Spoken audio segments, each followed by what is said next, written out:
आज राज दरबार में राजा कंस बैठा हुआ है, विचार कर रहा है कि हमारा काल कैसे मरे। कि यह विचार दरबार में जा पहुँचे मुनिराय, और हितकारी के रूप में बोले वचन बनाए। महाराज कंस राज दरबार में बैठे हुए थे, उसी समय देवर्षि नारद पहुंच गए। बोले क्या हाल है राजा कंस? राजा कंस बोले हमको ही मालूम है, हमारे को का बीतत है, तुम तो आए हो। आज राजा कंस कहने लगा महाराज क्या बताएं, जो भी मेरा योद्धा आज तक उस नंद के छोकरे को मारने के लिए गया वो वापस नहीं आया। नारद बाबा कहने लगे तुम्हारे साथ में बहुत बड़ा धोखा हुआ। क्या? कि राजन विश्वासघात धोखा हमारा ही ने गुमराह किया।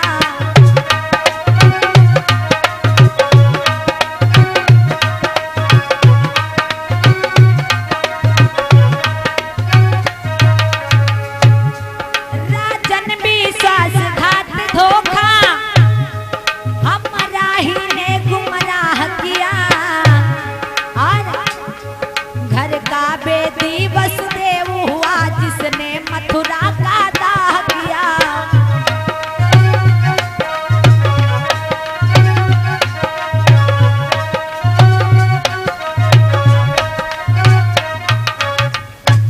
राजन तुम्हारे साथ में बहुत बड़ा विश्वासघात धोखा हो।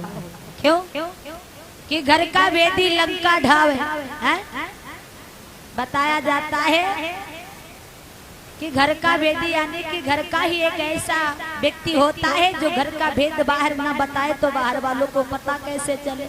बताया कि घर का वेदी कौन हुआ? वसुदेव। और जिसने मथुरा का दाह किया। कहने का भाव अर्थ यह है कि वसुदेव ने जो नंद का छोकरा है ना, वो वसुदेव का ही पुत्र है, जो कि वसुदेव यहाँ से लेकर के गोकुल को पहुंचाए थे।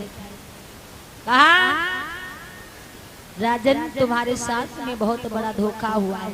जो सातवें गर्भ के खंडित होने की सूचना तुम्हें मिली थी, वो सातवां गर्भ खंडित नहीं बल्कि माया योग के द्वारा खींच से वो रोहिणी के गर्भ में डाला गया, जिससे बलराम का जन्म हुआ।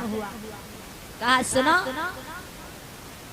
तुम्हारे साथ में धोखा हुआ है, वसुदेव ने ही तुम्हारे साथ में धोखा किया है। अब जैसे नारद बाबा बताएंगे वसुदेव धोखा दें, तैसे वसुदेव को पकड़वाए। देवकी वसुदेव को पकड़वा करके फिर से जेल में बंद कर दिया। बताया है जेल से मुक्त कर दिया था कंस ने देवकी वसुदेव को। कब? जब उस लड़की ने आकाशवाणी की थी कि तेरा काल गोकुल में पैदा हो चुका। अब देव ऋषि नारद जो थे तो कंसराज कहने लगा महाराज बताओ कि हमारा बैरी कैसे मरे। मर गए हजारों पर लेकिन ब्रजवासी बालक मरा नहीं। आज तक मेरा काल जीवित है, कोई ऐसा उपाय बतलाओ जिससे मेरा काल मारा जाए। कहा कारण कैसा? अपने यहाँ उत्सव कीजिए और निमंत्रण दे करके उन सभी को यहाँ बुला लीजिए, और यहीं पर बुला करके उस कंस के वो नंद के छोकरे को मरवा दीजिए, जिससे सांप भी मर जाए लाठी ना टूटे। आज अक्रूर को बुलाया, अक्रूर को बुला करके पत्र लिखा, संदेशा भेजा और निमंत्रण के रूप में कहा जाओ जैसे बन सके वैसे नंद बाबा और कृष्ण बलराम को लेकर के आओ। आज अक्रूर जी वहां से चले हैं, नंद बाबा से सारी बात बताई। नंद बाबा जैसे ही सुन पाए तो नंद बाबा यशोदा मैया रोने लगी। आज विचार किया आइए समय बहुत कम है, अभी कथा बहुत है, बहन जी भी आप लोगों को कथा सुनाएंगी। तो आइए इधर जिस समय नंद बाबा और मैया यशोदा को मालूम हुआ तो आज रोने लगे कि जब कंस से कुछ भी नहीं रहा गया तो उसने स्वयं अपने यहाँ बुलाया है, अपने यहाँ बुला करके मेरे पुत्र को मारना चाहता है। तो आज बाबा नंद और यशोदा रो रहे हैं। तब तक ग्वाल वालों को मालूम हुआ, उसके बाद सभी सखियों को मालूम हुआ, फिर राधा जी को मालूम हुआ। अब क्या हुआ? सब रो रहे हैं। भगवान कन्हैया से कहते हैं कन्हैया तुम हमें छोड़ करके चले जाओगे।